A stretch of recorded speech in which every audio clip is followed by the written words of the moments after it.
Tattoos have been around for ages, and being officially the oldest form of art, they were there probably even longer than those cute little horse drawings we find in ancient caves. These days, tattoos are skyrocketing in popularity and shedding their old tattoos. In fact, about 46% of Americans sport some ink. Still, it's Italy that takes the crown because around 48% of Italians have tattoos. But what if tattoos weren't just a beauty statement? In fact, they're on the brink of becoming something much more significant, potentially even health trackers. There's a concept of smart pigments. You know how ink gets injected when you're getting a tattoo?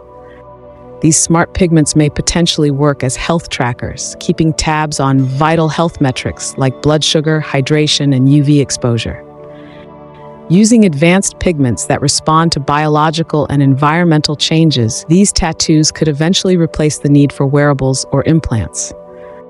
Such tattoos might glow under specific lights to warn you of health issues in real time. They can potentially come in handy for astronauts as they could measure radiation exposure. How many brains does a human being have? Normally we have 2 brains. Surprised? Me too. But recent research reveals that your heart has its own nervous system, often called a mini brain, which independently regulates its rhythm separate from the brain. A team of scientists studied zebrafish, uncovering the complexity of this heart network in Nature Communications.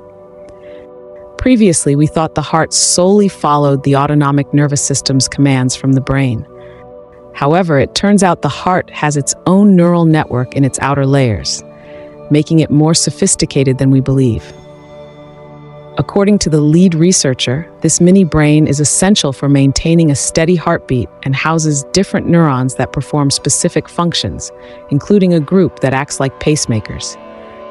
Ever watched classic sci-fi like Frankenstein and thought, that's wild?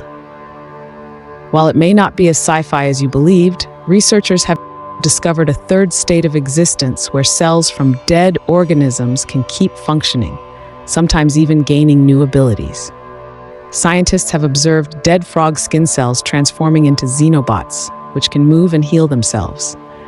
Human lung cells can also self-assemble into Anthrobots, tiny organisms that aid in cellular repair. How do these cells continue functioning post-mortem? One theory suggests hidden electrical pathways enable communication. It all depends on conditions like temperature and energy levels. When skin gets hurt, our blood clots kickstart healing. Now, researchers have created a blood-based implant that takes this natural process up a notch, especially for fixing broken bones. They developed a bioerodive regenerative material using synthetic peptides to enhance the structure of blood clots. In tests with rats, this gel-like substance, which can be 3D printed, showed promise in repairing bone damage. If adapted for humans, it could significantly boost our body's healing abilities. Let me translate that from scientific to English. We will soon be able to turn blood into regenerative implants. Those implants will be easy to get since we all have blood, and they will be almost free because, duh, we all have blood and it's free for us. The research focused on the solid part of blood clots known as regenerative hematoma. They created custom molecules called peptide amphiles that enhance regenerative hematoma's natural functions. When added to blood, these peptide amphipiles sped up clotting and helped form stronger structures. Using peptide amphiles with rats' blood, the team successfully repaired small skull bone defects. Key repair cells were active in the new material, indicating its effectiveness. In recent years, there's been a lot of buzz about regrowing natural teeth. Modern medicine has cured a bazillion of extremely tough conditions. Yet we have to shell out a pretty penny each time we go to the dentist. It's weird. Our hair regrows, nails too. Why can't our teeth do the same? Let's break down the research and see when we might actually be able to do this. According to the World Health Organization, about 7% of people over 20 lose all their teeth, and that jumps to 23% for those over 60. In the UK, around 5% of adults aged 16 and up have no natural teeth. Right now, options for tooth loss include implants, bridges, and dentures, but none of those are real tooth regrowth. Still, researchers have been looking into ways to make it happen using methods like RNA, stem cells, and mineral regeneration. One exciting development comes from Japan, where researchers at Katano Hospital announced a new tooth regrowth medicine using RNA to block a molecule called USA1, which stops tooth growth. They've been working on this for about 8 years. Their theory is that humans have the capability to grow a third set of teeth, and this drug could help activate those buds. The drug showed promise in animal trials and was set to begin human testing in September 2024, with hopes for availability by 2030.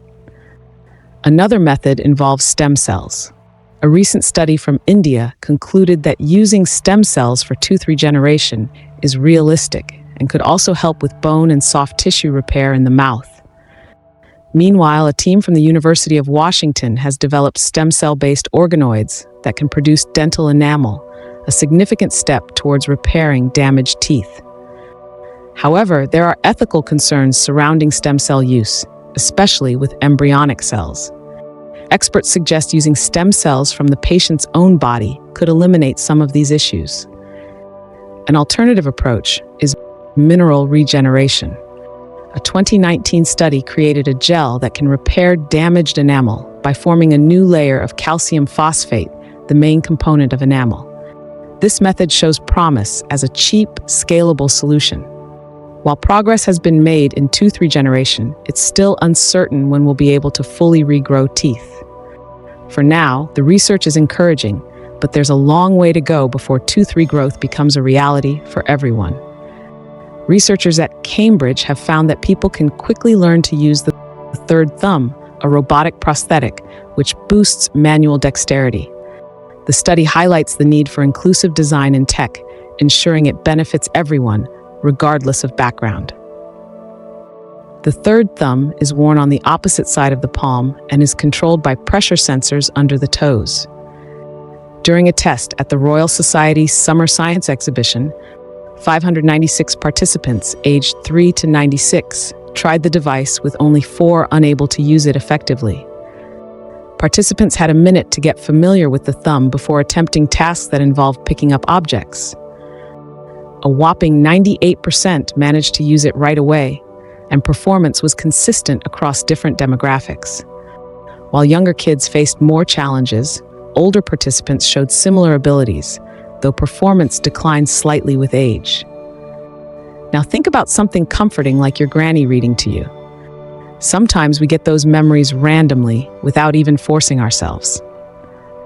To understand better how it all works, scientists focused on studying the human brain's memory hub, the hippocampus. Traditionally, rodent brains were used to understand brain function.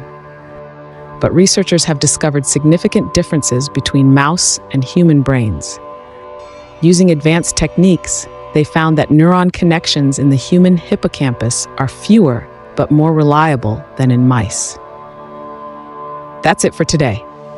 So hey, if you pacified your curiosity, then give the video a like and share it with your friends.